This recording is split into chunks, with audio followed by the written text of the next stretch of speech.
ඉතින් අපි පාරතොට යනකොට ටිකක් අර ඇහැට පේන කනට පුරුදු විදිහේ වාහන දැක්කම අපි හැමෝටම එන්නේ ටිකක් අර අමුතු වයිබ් එකක්. එහෙම නැත්නම් අමුතු සිතුවිලි ටිකක්. ඉතින් වාහනේ දැක්කම මම හිතන්නේ ඕගොල්ලෝ හැමෝම දන්නවා මොකක්ද මේ වාහනේ කියලා. ඉතින් ඒ වුණාට එහෙම අපිට සමහර වාහන ඔළුවට මතකයේ රැඳෙන්නේ ඒවල තියෙන එක එක ඩිසයින් එක, ඒවල තියෙන අමුතු ගතිය හින්දා. ඉතින් ඒ වගේ අමුතු ගතියක් තියෙන විදිහේ වාහනයක් අරගෙන තමයි අද රියසෙවෙන්නේ අපි ඕගොල්ලොත් එක්ක එකතු වෙලා ඉන්නේ. ඉතින් අද අපි කතා කරන්න යන්නේ Suzuki Swift RS කියන කාර් එක ගැන. ඉතින් Suzuki Swift කියන නම ඇහුවම ඉතින් මේ අද ඊයේ මාකට් එකට ආපු නමක් නෙවෙයි. මේක ඉතින් මේ ගොඩ කාලයක් තිස්සේ අපේ මාකට් එකේ අපි හැමෝම ආදරය කරන විදිහේ වාහනයක්. ඉතින් එහෙම ආදරය කරන නමකින් 4 වෙනි ජෙනරේෂන් එකේ කාර් එක ගැන තමයි අද අපි කතා කරන්න යන්නේ.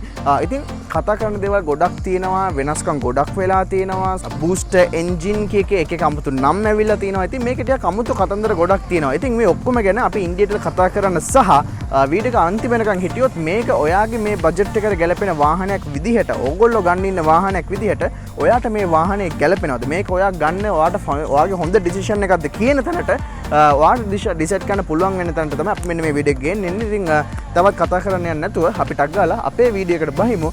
මේ ඕගොල්ලොන්ගේ වාහන සිහිනය සැබෑ කරන ලංකාවේ එකම සෙවන රියසෙවන.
ඉතින් මුලින්ම වාහනේ එක්ස්ටීරියර් ඩිසයින් එකෙන් කතා කරන් පටන් ගමු. ඉතින් මේ 4 වෙනි ජෙනරේෂන් එක කියලා කියනකොට මුලින්ම අපිට කියන්න පුළුවන් දේ තමයි මේක මේ කලින් ජෙනරේෂන්ස් වල තිබ්බ Suzuki Swift එකට වඩා තරමින් ලොකුයි. ඉතින් අර ඒ නමම ඉස්සරහට කන්ටිනියු කරගෙන යන ගමන් ඒ ඕගොල්ලෝ ගෙවන මුදලට වටිනාකමක් වැඩිපුර වටිනාකමක් දෙන්න පුළුවන් විදිහට තමයි මේ සයිස් එක ලොකු කරලා ඊට පස්සේ පැසෙන්ජර් කැබින් එකට ලොකු ඉඩක් ප්‍රමාණයක් ලබා දීලා සහ මේ අර අපිට මේ හොඳ වාහනවල නැත්නම් ලක්ෂරි වාහනවල වගේ තියෙන සමහර ඔප්ෂන්ස් ඉන්ක්ලූඩ් කරලා මෙන්න මේ Swift RS එක අපිට හම්බෙලා තියෙන. ඉතින් අපි මුලින්ම මෙන්න මේ ලස්සන ඉස්සරහ ෆ්‍රන්ට් අපියරන්ස් එකෙන් කතා කරන්න පටන් ගත්තොත් එහෙම ඉතින් අර සම්පූර්ණයෙන්ම රිෆ්‍රෙෂ් ලුක් එකක් තමයි අපිට මේ අලුත් Swift RS එකට හම්බෙලා තියෙන. ඉතින් අපිට daytime running lights හම්බෙලා තියෙනවා, full LED lights වගේම අපිට මෙන්න මේ වගේ fog lights උත් හම්බෙලා තියෙනවා. ඉතින් මේකේ RS එක වගේම තව mild hybrid සහ full hybrid packages දෙකකුත් අපිට හම්බෙනවා. ඉතින් ඔක්කොම trim levels තුනක් බලා ගන්න පුළුවන්කමක් තියෙනවා. ඉතින් අර වාහනේ exterior design එකේ ලොකු වෙනස්කම් කියලා වාහනේ හම්බෙන්නේ නැහැ. ඉතින් මේ RS එකේ පොඩ්ඩක් අර ස්පෝර්ටි ගතිය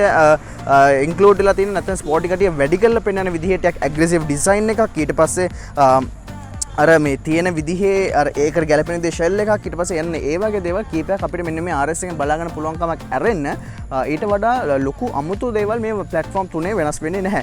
ඉතින් ඒ වගේම අපිට මෙන්න මේකේ මම මේ සමහර ඔප්ෂන්ස් ගැන තනින් කතා කරන එකට හේතුව මේ වාහනේ වටේම විහිදලා තියෙන දැන් උදාහරණයක් විදිහට 4-way කැමරා කියන ඔප්ෂන් එක මෙන්න මේකේ තියෙනවා. ඉතින් ඒකට ගැලපෙන ෆ්‍රන්ට් මවුන්ටඩ් කැමරා එක අපිට මෙන්න මෙතනින් බලා ගැනීම හැකියාවක් හම්බ වෙනවා. ඉතින් ඒ වගේ දේවල් ගැන මම එහෙමම කතා කරගෙන යනවා. ඉතින් අර වාහනේට ආපු ගමන් අර ඇග්‍රෙසිව් කියන ලුක් එක මේ RS එකක් තියෙන. මේක මේ රැලි ස්පෝර්ට්, RS කියන්නේ රැලි ස්පෝර්ට් කියන අන්න ඒ ඩෙෆිනිෂන් එක දෙන්න පුළුවන් විදිහේ අයිකොනික් ෆීචර්ස් එක්කම තමයි මෙන්න මේ වාහනේ මාකට් එකට එන්නේ. ඉතින් අර ලොකුවටම දේවල් කියලා කතා කරන දේවල් ගොඩක් නැති වුණාට අපිට හරියට බැලුවොත් එහෙම අර ඒ තියෙන පොඩ්ඩෙන් දෙන්න පුළුවන් උප්පරිම ඉෆෙක්ට් එක එහෙම නැත්නම් දෙන්න පුළුවන් උප්පරිම ඇඩ්වාන්ටේජ් එක මේ වාහනේට හම්බෙලා තියෙනවා. ඉතින් මම කිව්වා වගේ අර මේ තියෙන පොඩ්ඩෙන් උප්පරිම ඇඩ්වාන්ටේජ් එක දෙන්න පුළුවන් විදිහට හැදිච්ච Suzuki Swift එකේ ඉතින් අපිට ලොකු සේෆ්ටි ඔප්ෂන්ස් ගොඩක් හම්බෙලා තියෙනවා. ඉතින් අර collision avoidance ඊට පස්සේ lane departure ඊට පස්සේ brake auto stop ඒ වගේ ඔප්ෂන්ස් ගොඩක් අපිට බලා ගැනීමේ හැකියාවක් හම්බෙලා තියෙනවා. ඉතින් අර මම ඉස්සෙල්ලා පෙන්නුවා අර ෆ්‍රන්ට් කැමරා එකටම එකම්පැනි වෙලා තියෙන 4-way කැමරා වලින් අපිට මෙන්න මේ සයිඩ් මිරර්ස් පල්ලෙහානොත් කැමරාස් බලා ගන්න පුළුවන්කමක් හම්බෙලා තියෙනවා. ඉතින් ඒත් එක්ක මම සයිඩ් view එක ගැන කතා කරන්න එන්න.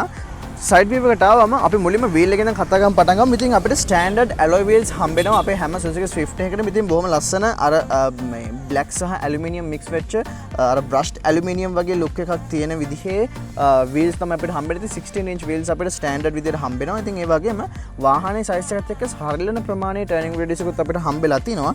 ඒ වගේම සාමාන්‍යයෙන් හොඳ ground clearance එකක් අපිට හම්බෙලා තිනවා. ඉතින් හැබැයි මේ RS එකේදී පොඩ්ඩක් ground clearance මදි. ඉතින් සාමාන්‍යයෙන් 130 mm වගේ ground clearance ප්‍රමාණයක් තමයි අපිට හම්බෙන්නේ. ඉතින් ඒ හින්දා සමහර පාරවල් වල වාහනේ අර ගමන් කර ගැනීමේදී පොඩි අපහසුතාව එනවා. වගේම මේ shocks ටිකත් අපිට පොඩ්ඩක් මේ RS එකට stiff විදිහට තමයි තියෙන්නේ. අපේ වාහනේ drive කරනකොට අපිට හොඳ driving experience එකක් ලබා දෙන්න පුළුවන් වෙන විදිහට. ඉතින් ඒක හින්දා ඒකටත් පොඩ්ඩක් stiff හින්දා අර comfortable ගතිය hybrids මේ versions වලට සාපේක්ෂව බලද්දී පොඩ්ඩක් අඩු මට්ටමක තමයි තියෙන්නේ.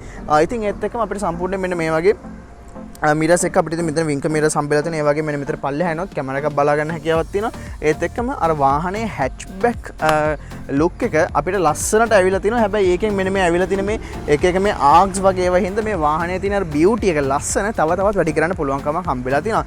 ඒ වගේම අපිට keyless entry හම්බෙලා තියෙනවා. ඒ වගේම පිටිපස්සේට අපිට මෙන්න මේ invisible door handles තියෙන. ඉතින් අපිට මෙන්න මේ mid panel එකේ තමයි අපිට මෙන්න මේ door handle එක තියෙන. ඉතින් අපිට බොහොම ලේසියෙන් අර CHR වගේ වාහන වල වගේ මෙන්න මේ වගේ හොඳින් ඇරෙන හින්දා අපිට හොඳ entrance එකක් හම්බෙලා තිනවා අපේ පිටිපස්සේ කට්ටියටත් වාහනේ ඇතුළට එන්න. ඉතින් ඔන්න ඔය ටික තමයි අපිට side view එක ගැන කතා කරන්න තියෙන. ඉතින් මම ඔහොමම ටග් ගාලා rear view එකට යනවා. rear view එකට ආවහම ඉස්සරහා මෙහෙම නැත්තම් front appearance එකේ තියෙන aggressive look එක ඒ විදිහටම පිටිපස්සට continue වෙලා තියෙනවා කියලා කිව්වොත් මම හරි. ඉතින් අපිට ඉස්සරහා වගේම පිටිපස්සෙත් LED lights හම්බෙලා තියෙනවා. ඒ වගේම මේකේ මේ RS එකට ගැලපෙන විදිහේ මෙන්න මේ front mounted rear light එකත් එක්ක spoiler එක හම්බෙලා තියෙනවා. ඒ වගේම තරමක okay කියන්න පුළුවන් level එකක තියෙන විදිහේ wiper එකක් හම්බෙලා තියෙනවා. හැබැයි මේකේ මේ තියෙන radius එක එහෙම නැත්නම් මේකේ මේ තියෙන diameter එක හින්දා මෙන්න මේ දෙපැත්තේ අපිට වතුර ටිකට මුකුත් වෙන්නේ නැහැ. ඉතින් ඒ හින්දා සමහර වෙලාවල වලට ඔයගොල්ලෝ මෙන්න මෙතනින් blind spot ඇතිවීමේ හැකියාවක් තියෙනවා. ඉතින් ඒත් එක්කම අපිට Suzuki badge එක සහ මෙන්න මෙතන Swift RS skin එක බලා ගන්න පුළුවන් කමක් තියෙනවා. ඒ වගේම මේකේ අනිත් hybrids mild hybrid සහ full hybrid වලට ගියාම මෙතන මේ hybrid එක නිල් සහ කළු වශයෙන් badges දෙකක් බලා ගැනීමේ හැකියාවක් හම්බෙලා තියෙනවා. ඉතින් ඒ වගේම අර 4A cameras වලට set කරලා තියෙන මෙන්න මේ වගේ reverse camera එකක් අපිට මෙතන මෙන්න මෙහෙම බලා ගැනීමේ හැකියාවක් තියෙනවා. ඒත් එක්කම ඉතින් පල්ලෙහාට ආවම මෙන්න මේ වගේ බොහොම ලස්සන අර F1 car එකක තියෙන ඒ feeling එක. අර F1 කියන්නේ අර ස්පෝට් එකකින් යන්න පුළුවන් උපරිම ලෙවල් එකනේ. ඉතින් ඒකටම මේකත් RS හින්දා ඒකටම ගැලපෙනවා මෙන්න මේ වගේ rear center mounted fog light එකක් අපිට බලා ගැනීමේ හැකියාවක් හම්බෙලා තියෙනවා. boot area එකට ආවම අපිට මේ වාහනේ නැත්නම් මේ budget level එකත් බැලුවන් පස්සේ සෑහෙන හොඳ boot space එකක් හම්බෙලා තියෙනවා. ඉතින් අර convenient කියන එක සහ අපේ අර එදිනෙදා වැඩ ටික අපේ day to day වැඩ ටික නැත්නම් activities ටික කරගන්න පුළුවන් වෙන විදිහේ සෑහෙන හොඳ boot space එකක් අපිට හම්බෙලා තියෙනවා. ඉතින් අපිට සාමාන්‍යයෙන් 270 liters වගේ මේ amazing boot space කම්බිලා තියෙන වගේම ඔයාට තව ටිකක් boot space එක වැඩි කරගන්න ඕන නම් ඔයාට බොහොම සරලව මෙන්න මේ තියෙන hooks වලින් seats ටික ඉස්සරහට නවලා ලීටර් 560ක විතර සෑහෙන ලොකු boot space එකක් ලබා ගැනීම හැකියාවක් තියෙනවා. හැබැයි මේ seats ටික නැවුවෙන් පස්සේ පොඩ්ඩක් අර මේව hump එකක් එහෙම නැත්නම් මේ පොඩි මේ ප්‍රමාණයක් ඉතුරු වෙන හින්දා අර එක දිගට මෙහෙම අපිට තල්ලු කරලා දාගෙන හැකියාවක් නැහැ. පොඩ්ඩක් උස්සලා තමයි දෙන්න ඕනේ. ඒ වගේම මෙන්න මෙතනින් මේ තියෙන ලොකු hump එක හින්දාත් අපිට දෙයක් දානකොට අර එක්මට දාන්න බෑ. ඉතින් මෙහෙම උස්සලා තියන්න තමයි තියෙන්නේ. ඊට අමතරව මෙන්න මේ වගේ tray එකක් අපිට හම්බෙලා තියෙනවා remove කරන්න පුළුවන් විදියට. ඉතින් ඒක අපිට අවශ්‍ය වෙලාවට තියාගන්න සහ අනවශ්‍ය වෙලාවට අයින් කර ගැනීමේ හැකියාවක් අපිට හම්බෙලා තියෙනවා. ඉතින් ඔන්න ඔය ටික තමයි අපිට මේන්ලිම කතා කරන්න තියෙන්නේ. ඊට අමතරව අපිට මේ වාහනේ spare wheel එකක් බලා ගැනීමේ හැකියාවක් හම්බෙන්නේ නැහැ. ඉතින් ඒකටම ගැලපෙන විදිහේ ඒ spare wheel එකේ තියෙන ඒ area එක use කරලා අපිට මෙන්න ඒකට ගැලපෙන විදිහේ tool kit එකක් මෙන්න මෙතනින් බලා ගැනීමේ හැකියාවක් හම්බෙලා තියෙනවා. ඉතින් අපිට ඊළඟට කතා කරන්න තියෙන interior ගැන. හැබැයි interior එකට යන්න කලින් අපි මේ වාහනේ performance කොහොමද කියලා බලමු. ඉතින් අන්තිමට අපි වීඩියෝ එක කරගෙන ඉන්නකොට අපි කතා කරේ rear side එක ගැන. ඊට පස්සේ අවාසනාවන්ත විදිහට අපිට දාලානේ පාතා වර්ෂාවකට මුහුණ දෙන සිදුවෙච්ච හින්දා අපිට වීඩියෝ එකේ ඉතුරු ටික කරගෙන යන්න බැරි වුණා. ඉතින් ඒ හින්දා අද අපි තවත් ලොකේෂන් එකට ඇවිල්ලා තිනවා වාහනේ ඉතුරු ඒවා ගැන කතා කරන්න. ඉතින් අපිට කතා කරන්න තියෙන performance සහ interior details කොහොමද වෙන්නේ කියලා කතා කරන්න. ඉතින් අපි performance ගැන මුලින්ම කතා කරන් පටන් ගමු. ඉතින් මම introduction එකේදී කිව්වා අපේ මේ booster jet කියලා තමයි අපේ මේ RS එකේ එන්නේ. ඉතින් ඒක අර Suzuki කට්ටියකින් ආපු තවත් ටෙක්නොලොජි එකක් විදියට. ඉතින් මේ Suzuki Swift RS එකේ engine එක ගැන කතා කරොත් එහෙම අපිට 1 litre එහෙම නැත්නම් 1000cc 3 cylinder engine එකක් තමයි හම්බෙන්නේ. හැබැයි ඒක turbo charge engine එකක් විදියට තමයි හම්බෙන්නේ. ඉතින් ඒකෙන් අපිට total output එකක් විතර 109 horsepower ලබා ගැනීමේ හැකියාවක් හම්බ වෙලා තියෙනවා. ඉතින් ඒ වගේම අපේ මේකේ mild hybrid and full hybrid වාහනත් වෙනවානේ. ඒකට 1.2 litre 4 cylinder engine එකක් තමයි එන්නේ. හැබැයි ඒක ටිකක් downgrade කරලා තමයි තියෙන්නේ performance wise. මොකද ඒක convenient කියන දේ උඩ බේස් වෙලා තියෙන වාහනයක් හින්දා සාමාන්‍යයෙන් 89 horsepower වගේ තමයි ඒකට අපිට බලා ගන්න පුළුවන්කමක් හම්බෙන්නේ. ඉතින් වාහන හැම මොඩල් එකකටම අපිට CVT gear system එකක් තමයි හම්බෙන්නේ. ඒ වගේම front engine front wheel base කරන් හැවිලා තියෙන drive train එකක් එක්ක CVT gear system එකත් හින්දා අපිට හොඳ convenience එකක් දීලා තිනවා. ඉතින් වාහනේ මේ Swift RS ඉස්සරහම අර ස්ටයිලිෂ් ගතිය performance හැමදේම මේ වාහනේ ඉන්ක්ලූඩ් වෙලා තියෙනවානේ අනිත් වාහන දෙකට සාපේක්ෂව බලද්දී. ඉතින් fuel consumptions වලට ආවම සාමාන්‍යයෙන් නගරයේ ඇතුලේ සාමාන්‍යයෙන් ලීටරයට කිලෝමීටර් 10ක් වගේම outside නැත්නම් නගරෙන් පිට එහෙම නැත්නම් highway එකේදී සාමාන්‍යයෙන් 15ක් විතර ලබා ගැනීම හැකියාවක් තියෙනවා. වගේම 1.2 ලීටර් එකේදී අපිට එහෙම නැත්නම් මේ hybrid වාහන වලදී නගරය තුළ සාමාන්‍යයෙන් කිලෝමීටර් 14ක් වගේම නගරෙන් පිට කිලෝමීටර් 20ක් විතර ලබා ගැනීමේ හැකියාවක් හම්බ වෙලා තියෙනවා. ඉතින් සාමාන්‍යයෙන් full ටැන්ක් කරන්න එහෙම නැත්නම් පෙට්‍රල් ෆුල් ගහන්න සාමාන්‍ය රුපියල් 5500ක් 6000ක් විතර මුදලක් වැය වෙනවා. වගේම සම්පූර්ණ මේන්ටනන්ස් ෆුල් මේන්ටනන්ස් එකක් කරන එහෙම නැත්නම් ෆුල් සර්විස් එකක් කරන්න නම් අපිට රුපියල් 15000ක් විතර මුදලක් මේ වාහනේ වෙනුවෙන් වැය කරන්න සිදු වෙනවා. ඉතින් ඔන්න ඔය ටික තමයි අපිට බේසිකලි මෙන්න මේ performance ගැන කතා කරන්න තියෙන්නේ. අපි එහෙම මෙහෙම ටක් ගාලා ඉන්ටීරියර් එක පැනලා ඉන්ටීරියර් ගැන කතා කරලා මේ පාර කොහොමද ඇත්තටම මේ වාහනේ පේන්නේ කියලා ටෙස්ට් කරලා බලමු.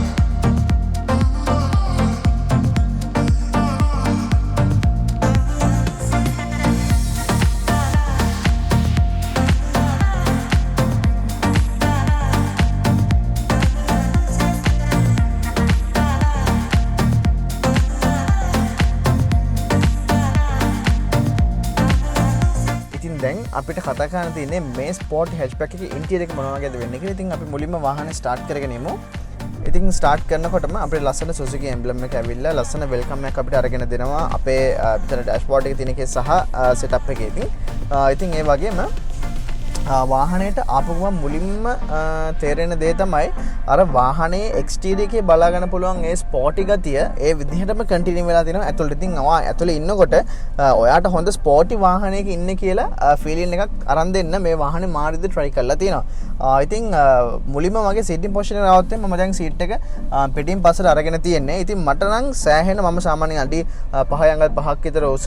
ඉතින් මට සෑහෙන ඉඩ ප්‍රමාණයක් තියෙනවා. මට ඇත්තටම පැඩල්ස් වලත් අන්තිම ටික පාගන්න ටික අමාරු විදිහට තමයි තියෙන්නේ. ඉතින් සෑහෙන ඉඩ ප්‍රමාණයක් තියෙනවා. ඉතින් ඕනම වයසක ඕනම ශරීරයක් තියෙන පුද්ගලයාට ගැලපෙන විදිහට මේක හම්බෙලා තියෙන. ඒ වගේම හොඳ ලෙග් රූම් එකක් තියෙනවා. වගේම හොඳ හෙඩ් රූම් එකකොත් ඉස්සර පැසෙන්ජර්ස් දෙකට හම්බෙලා තියෙනවා. ඒක පිටසට ගියාම කතා කරමු පිටිපස්සේ පැසෙන්ජර්ස් වලට ඒක කොහොමද වෙනස් වෙන්නේ කියලා. ඉතින් එළියේ ඒ තියෙන අර මේ ස්පෝටි ෆීලින් එක වැඩෙන තියෙන බ්‍රෂ් මෙටල් වගේ ඒවා ටික අපිට ඇතුළටත් කන්ටිනියු වෙලා තියෙනවා. ඉතින් මෙන්න මේ වගේ තැන් වලින් අපිට ඒක ලස්සනට බලා ගැනීමේ හැකියාවක් හම්බ වෙලා තියෙනවා. මෙන්න මේ හරිය වුණත් අපිට ටික මේ හරිය නම් ටික ග්ලොසි වගේ තියෙනවා. මෙන්න මේ කැලේ එහෙම අපිට බ්‍රෂ් මෙටල් විදිහට තමයි බලා ගන්න හැකියාවක් හම්බ වෙන්නේ. ඒ ටික අපිට මෙන්න මේ හැම තැනකින්ම බලා ගන්න පුළුවන්කමක් තියෙනවා. ඒ වගේම බොහොම ලස්සන ambient lighting system එකක් මේ වාහනේ ඕන විසින් මේ වාහනේට ෆික්ස් කරලා තියෙනවා. ඉතින් අපි ඒත් එක්කම ආයිත් මෙන්න මෙතන මැද්දට එමු. ඉතින් අපිට මේන් මේ AC ලූවර්ස් 4ක් හම්බ වෙනවා. ඉතින් මේ මැද්ද දෙක අපිට මෙන්න මේ විදිහට තමයි හම්බෙන්නේ. ඉතින් අපිට කැමති නම් ඒකද අපේ ඩයිරෙක්ෂන් එක වෙනස් කරගන්න සහ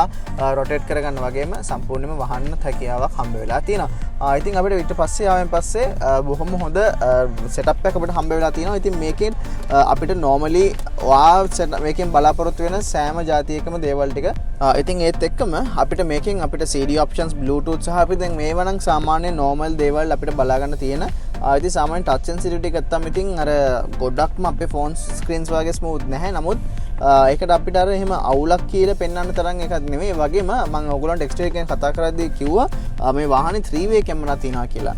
ඉතින් අන්න ඒක තමයි අපිට මෙන්න මේ 360 degree bird view එකට හම්බෙලා තියෙන්නේ. ඉතින් එතකොට මෙතනින් අපිට මේ front camera එක බලා ගන්න පුළුවන්. ඊට පස්සේ හැම එකක්ම මේවල තියෙන bird view එකක් බලා ගන්න පුළුවන්. ඉතින් මේක අපිට ගොඩක් වැදගත් වෙනවා tight situations වලදී එහෙට මෙහෙට ගන්නකොට. ඊට පස්සේ අපිට ඕන නම් ඒක අපිට තවත් මෙන්න මේ විදිහට බලා ගන්න හැකියාවක් හම්බෙලා තියෙනවා. මෙතන අර පැත්තේ තියෙන එක ඉතින් එතකොට අපිට සාමාන්‍ය වීල් එක කපනකොට එහෙම ඒකත් ලස්සන මෙතනින් පේන හින්දා අපිට ගානට ඒ ටික ලස්සනට කරගන්න හැකියාවක් හම්බ වෙලා තියෙනවා.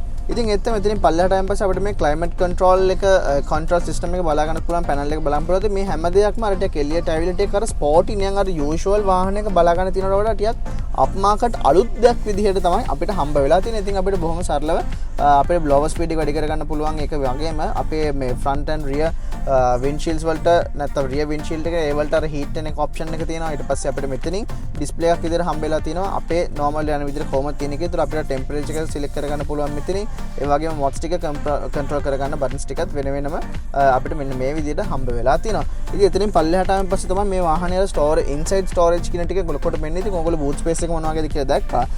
ඉතින් අපිට boot මේ storage වලට ආපු හින්දා මම සම්පූර්ණ storage ඔක්කොම ටික පෙන්නනවා. මම ඕගොල්ලන් door bins කියන කොහොමද මේ අපිට බලා ගන්න පුළුවන් විදිහේ cup holders දෙයක් විදිහට අපිට හම්බ වෙනවා. ඉතින් අපිට මේවා fixed විදිහට තමයි එන්නේ. මේවා ගලවන්න කරන්න මොකුත් බෑ. හැබැයි සෑහෙන හොඳ ප්‍රමාණයක් තියෙනවා. ඒ වගේම මෙන්න මෙතනනොත් අපිට බලා ගන්න හැකියාවක් හම්බ වෙලා තියෙනවා. මෙන්න මේ driving seat එකට එන seat heat එකත් එක්ක. ඒත් එක්කම මෙන්න මෙතනින් අපිට තවත් මෙන්න මේ වගේ storage area එකක් බලා ගැනීමේ හැකියාවක් හම්බ වෙලා තියෙනවා. ඒත් එක්කම අපිට සාමාන්‍යයෙන් මෙන්න මේ වගේ ප්‍රමාණයක cabby hold එකක් එහෙම නැත්නම් මෙන්න මේ වගේ compartment area එකක් බලා ගන්න හැකියාවක් හම්බ වෙන storage area එකක් විදිහට. ඉතින් ඔන්න ඔය ටික තමයි සරලව කතා කරන්න තියෙන්නේ. ඉතින් අපිට normal gear levers තමයි හැම දෙයක්ම මේ විදිහට හම්බෙලා තියෙන්නේ. ඉතින් ඒව ගැන මම ලොකුවටම කියන්න ඕනේ නැහැ. ඉතින් ඒත් එක්කම ඔන්න ඔය විදිහට තමයි වාහනේ front cockpit එක ඇවිල්ලා තියෙන. අපි බලමු පිටිපස්සට ගිහිල්ලා ඉස්සරහා මෙන්න මේ වගේ හොඳ ස්පෝටි විදිහට තියෙනවා. පිටිපස්සේ මොනවා වගේ ඉන්ටරෙස්ටිං විදිහකටද තියෙන්නේ කියලා. ඉතින් මම දැන් ඉන්නේ second row එක නැත්නම් පිටිපස්සේ seats වල. ඉතින් පිටිපස්සේ නම් ඉස්සරහට සාපේක්ෂව ලොකු ඉඩ ප්‍රමාණයක් අපිට ඇත්තම කිව්වොත් හම්බ වෙන්නේ නැහැ. ඉතින් අපිට ගොඩක් ඉඩ ප්‍රමාණයක් අපිට මේක එක්ස්පෙක්ට් කරන්නත් බෑ. මොකද මේක hatchback car එකක් හින්දා. හැබැයි තරමක අපි දැන් මෙන්න මේ seat portion එකට આવොත් එimhe අපිට සාමාන්‍ය තරමක leg room එකක් සහ ඉස්සරහා වගේම head room එකක් හම්බෙලා තියෙනවා. ඉතින් මේක head room එක compromise වෙන්නේ නැහැ මේ hatchback design එක හින්දා පිටිපස්සේ කට්ටියට. ඉතින් ඊට අමතරව අපිට මෙතන මේ ඉස්සරහා seat එකේ පල්ලෙහාට කකුල් දෙක දාගන්න පුළුවන් වුණා. මෙන්න මේ වගේ seating position එකට එන්න හැකියාවක් අපිට හම්බ වෙලා තියෙනවා. ඉතින් seats ගත්තාම ඉස්සරහා වගේම පිටිපස්සෙත් fabric seats තමයි හම්බෙන්නේ. මෙන්න මේ අපිට බලා ගන්න පුළුවන් විදිහේ design එකත් එක්කම ඊට අමතරව පිටිපස්සේ අපිට storage areas වලට આવොත් එimhe අපිට මෙන්න මේ කප් හෝල්ඩර් එකක් පුංචි හම්බෙලා තියෙනවා. වතුර බෝතලයක් වගේ එකක් දාගන්න. ඊට අමතරව නම් අපිට කිසිම දෙයක් හම්බ වෙන්නේ නැහැ. ඊට ඒ වුණාට අපිට අර මේ මම ඕගොල්ලන්ට පිටිපස්සෙන් පෙන්නනකොට පෙන්නුවා අන්න ඒ ට්‍රේ එක තියෙන හින්දා අපිට සාමාන්‍යයෙන් බොහොම ලේසියෙන් මෙන්න මෙතනින් මේ අපි කැමති බයක් තියාගන්න හැකියාව හම්බ වෙලා තියෙනවා. ඉතින් හෙඩ්රෙස් 3ක් තිබ්බට සාමාන්‍යයෙන් මැද්දට ආවයන් පස්සේ මෙන්න මෙතන පිටිපස්සේ තියෙන පොඩි මේ මැද්දේ තියෙන මේ හම්ප් එක හින්දා මැද්දේ යන එක්කෙනාට යන්න බැරුව නෙවෙයි. හැබැයි එයාගේ රයිඩින් එක්ස්පීරියන්ස් එක එච්චර ප්ලෙෂරබල් එකක් වෙන්නේ නැහැ. ඉතින් ඔන්න ඔය ටික තමයි බොහොම සරලව අපිට කතා කරන්න තියෙන. ඊට අමතරව අපිට normal අපේ එදිනෙදා දකින්න වාහනවල බලා ගන්න පුළුවන් විදිහේ සෑම දෙයක්ම අපිට මේ වාහනේත් බලා ගන්න හැකියාවක් හම්බෙලා තියෙනවා. ඉතින් අපි ඔහොමම පාරට ගිහිල්ලා බලමු මේ ටික exterior interior මේ ටික ඔක්කොම මෙහෙම වෙද්දී performance එක මෙහෙම වෙද්දී මේක ඇත්තටම අපි පාරේ drive කරනකොට මොන වගේද කියලා. ඉතින් දැන් අපිට තියෙන්නේ Suzuki Swift RS එක road test කරලා බලන්න. ඉතින් අපි බලමු අපේ ලංකාවේ පාරවල් වලට කොච්චර දුරට ප්‍රැක්ටිකල් එනවද කියලා. ඉතින් මම දැන් නම් ඉන්නේ ඇත්තටම කිව්වොත් කොළඹ. ඉතින් කොළඹ වල සාපේක්ෂව වාහන පාරවල් ටිකක් හොඳයි. ඒ වුණාට අපි බලමු වාහන ඉස්සරහට අරගෙන ගිහිල්ලා කොහොමද වෙන්නේ කියලා. ඉතින් අර මම ඉන්ටීරියර් ගැන කතා කරද්දී කිව්වා වගේම අර මේ අපිට හම්බෙන ඒ ස්පෝටි ෆීලින් එක අපිට ලස්සනට වාහනයෙන් හම්බ වෙනවා. ඉතින් වාහනේ hatchback style එකේ වාහනයක් හින්දා අපිට අර මේ සෙඩාන් එක වගේ ලොකු වයිඩ් ගතියක් වාහනේ බලා ගන්න හම්බෙන්නේ නැහැ. හැබැයි වාහනේට අවශ්‍ය කරන විදිහේ view එකක් අපිට හම්බ වෙලා තියෙනවා. ඉතින් මේ වාහනේ ගැන නම් අපිට blind spots ගැන ඇත්තටම කිව්වොත් කතා කරන්න දෙයක් ඇත්තෙම නැහැ. මොකද අපිට 360 කැමරා හම්බෙලා තියෙන හින්දා අපිට bird view එකක් තියෙන හින්දා හැම ඕනම තැනකින් ඔයාට කිසිම ප්‍රශ්නයක් වෙන්නේ නැතුව ලබා ගැනීම නැත්නම් මැනුව කර ගැනීම හැකියාවක් හම්බ වෙලා තියෙනවා. ඉතින් මම දැන් U-turn එකක් ගත්තා. ඉතින් බොහොම පහසුවෙන් ගන්න පුළුවන්. මොකද හොඳ turning radius එකක් තියෙන හින්දා වාහනේ. ඉතින් හොඳ කොයට් කැබින් එකක් අපිට මේ වාහනේ හම්බෙලා තිනවා. ඉතින් මේ වාහනේ දැන් සාමාන්‍ය කිලෝමීටර් 40000ක විතර දුවලා තියෙන වාහනයක්. ඒ වුණාට තාමත් අර බ්‍රෑන්ඩ් නිව් ගතියට වගේම ඒක නැත්තම් මේකේ kudos goes to the owner. ඉතින් මේ වාහනේ ඇත්තටම හොඳ කන්ඩිෂන් එකකින් තියෙනවා වගේම මේ වාහනේදී අපිට අර හම්බෙන අමුතුම විදිහේ ස්ටයිල් එකක් තමයි මෙන්න මේ වාහනේ මේ නැත්තම් මේ Suzuki Swift RS එකෙන් ලබා ගන්න හැකියාවක් හම්බෙලා තියෙන. ඉතින් සාමාන්‍ය මේ බජට් එකේ යන අනිත් වාහනත් එක්ක සාපේක්ෂව සසඳලා බලද්දී මේ වාහනෙන් හම්බෙන හැමදේම හම්බෙන තවත් වාහනයක් ඇත්තටම කිව්වොත් නැති තරම්. ඉතින් මේකේ ස්ටයිලිං පැත්ත ගත්තම හොඳට තියෙනවා. මේකේ performance පැත්ත අපිට හොඳ turbo charge engine එකක් තියෙන හින්දා අපි තව ටිකකින් බලමු පොඩ්ඩක් හයියෙන් යනකොට කොහොමද මේක ක්‍රියා කරන්න කියලා. ඉතින් ඒත් එක්ක ඒ වගේ දේවල් වෙනකොට සාමාන්‍යයෙන් අනිත් මාකට් එකේ තියෙන වාහන වලට හොඳ චැලෙන්ජ් එකක් දෙන්න පුළුවන් විදිහේ වාහන නැත්නම් මෙන්න මේ Suzuki Swift RS කියලා තියෙනවා. ඉතින් තවත් මට මේකේ පෙන්වන්න ඕන දෙයක් තමයි මම අර ඉස්සෙල්ලා ඔයගොල්ලන්ට පෙන්නුවා power versus torque එක මේ පෙන්නන ඒ මීටර් එකේ. ඉතින් අපි මේ dashboard මෙන්න මේ screen එකට ආවම දැන් මම කොච්චර power එකක් පාවිච්චි කරනවද කොච්චර torque එක මම නිපදවනවද කියලා මට පෙන්වනවා. ඉතින් මම ටක් ගාලා ඒක high-end ගියොත් එහෙම ඒක ලස්සනට අපිට ඒකෙන් පෙන්නලා තියෙනවා. ඉතින් ඒ වගේ අර මේ වාහනේ අරගෙන ලොකු ස්පෝටි ගතියක් දෙන්නේ නැති වුණාට මොකද මේ අපේ normal අපේ එදිනෙදා convenient වැඩ ටික කරගන්න හැදිච්ච වාහනයක් නේ. ඒ වුණාට අපිට සෑහෙන්න හොඳ අර ස්පෝටි එක්ස්පීරියන්ස් එක විඳින්න පුළුවන් දේවල් ටිකක් අපිට මෙන්න මේ වාහනෙන් හම්බ වෙලා තියෙනවා. ඉතින් ඔන්න ඔය ටික තමයි අපිට බේසිකලි වාහනේ ඩ්‍රයිවිං ගැන කතා කරන්න තියෙන්නේ. ඉතින් ඔන්න ඔය ටික තමයි අපිට මෙන්න මේ Suzuki Swift RS වාහනය ගැන කතා කරන්න තියෙන්නේ. ඉතින් මම හිතනවා ඕගොල්ලන්ට හොඳ අයිඩියා එකක් එන්න ඇති කියලා වාහනේ සම්බන්ධව ඕගොල්ලන්ට at least basic knowledge එකක් ගන්න ගන්න පුළුවන් ඒකෙල්. මොකද ඒක තමයි අපේ මේ Rear 7 YouTube channel එකෙන් අපි බලාපොරොත්තු වෙන්නේ. ඉතින් Rear 7 අපි ලෑස්ති වෙලා ඉන්නේ හැමතිස්සෙම ඕගොල්ලන්ගේ වාහන සීනේ ඕගොල්ලන්ට කිසිම බරක් දෙන්නේ නැතුව වලට ඕගොල්ලන්ට කැමති විදිහට උදව් කරන්න අපිට පුළුවන් හැමදේම කරන්න. ඉතින් ඒ හින්දා තමයි අපි අපිට ගන්න අපි ප්ලේස් කරන ඇඩ් එකකටවත් ඒ කිසිම දෙයකට කිසිම මුදලක් අය කරන්නේ නැත්තේ. ඉතින් ඒ වගේම ඒකට තවත් ස්ටෙප් එකක් ඉස්සරහට ගිහිල්ලා තමයි මෙන්න මේ වාහන ගැන අපිට පුළුවන් විදිහට ඕගොල්ලොත් එක්ක ෂෙයා කරගන්න අපි මේ YouTube channel එකෙන් බලාපොරොත්තු වෙන්නේ. මොකද එතකොට ඕගොල්ලෝ නිකන් හරි මේ වාහනය ගැන දන්නේ නැත්නම් මේ වාහනය ගැන යන්තාක් දුරකට දැනගෙන තමයි ඕගොල්ලොන්ට වාහනය ගන්නවා නම් ඩිසයිඩ් කරන්න පුළුවන් වෙන්නේ මේ වාහනේ Tamanට ගැලපෙනවද මොකද්ද කියලා. ඉතින් වීඩියෝ එකේ යන විදිහට බැලුවොත් එහෙම මම හිතනවා මේ වාහනය ඇත්තටම ඔව් අපේ ලංකාවට ගැලපෙන හොඳ කම්පැටිබල් වාහනයක් කියලා. මොකද වාහනේ සාමාන්‍යයෙන් අපේ ගොඩක් හයිබ්‍රිඩ් වාහන නැත්නම් ඉලෙක්ට්‍රික් වාහන වල ආවහම වාහන වල ස්ටයිලින් පැත්ත ගැන එහෙම ගොඩක් දුරට හිතන්න වෙන්නේ නැහැ. හැබැයි මේ වාහනේදී අපිට normal 1 liter engine එකක් තියෙන්න උනාට අපිට ගන්න ඕන ඒ ස්පෝටි ෆීලින් එක අපිට ටක් ගාලා ඕවර්ටේක් කරගෙන අපේ හැන්ඩලින් හැමදේම ඔයගොල්ලෝ ඩ්‍රයිව් කරලා දැක්ක කොහොමද ඒක වෙන්නේ කියලා. ඉතින් ඒ වගේම වාහනේ අපියරන්ස් එක ගත්තම උනත් බොහොම අපීලින් අපියරන්ස් එක බොහොම ලස්සන ආස හිතන yet ස්පෝටි වගේ ලුක් එකක් ඇවිල්ලා තියෙන විදිහේ ඩිසයින් එකක් අපිට හම්බ වෙලා තියෙනවා. ඉතින් මෙන්න මේ ඔක්කොමත් එක්ක මම හිතනවා ඇත්තටම අපේ මේ අද මාකට් එකේ යන ගාන ඕගොල්ලන්ට වටින විදිහට තියෙනවා නම් මේ වාහනය ඇත්තටම අපිට රෙකමන්ඩ් කරන්න පුළුවන් විදිහේ වාහනයක් විදිහට මේ Suzuki Swift RS ගැන හඳුන්වලා දෙන්න පුළුවන්. ඉතින් ඕගොල්ලෝ දන්නවා Rear 7 අපි හැම සතියකදීම ඕගොල්ලෝ හම්බ වෙන්න එනවා. ඕගොල්ලොන්ට ඩ්‍රීම් එකක් වෙලා තියෙන වාහන වගේම ඒ ඩ්‍රීම් එකට යනකම් උදව් කරන හැම වාහනයක් ගැනම ඕගොල්ලොත් එක්ක බෙදා හදා ගන්න. ඉතින් මේ වගේම තවත් වීඩියෝ එකකින් අපි ලබන සතියේ හම්බ වෙනකම් අපි අදට ගිහින් එන්න මේ ඕගොල්ලෝගේ වාහන සිහිනය සැබෑ කරන ලංකාවේ එකම 7 Rear 7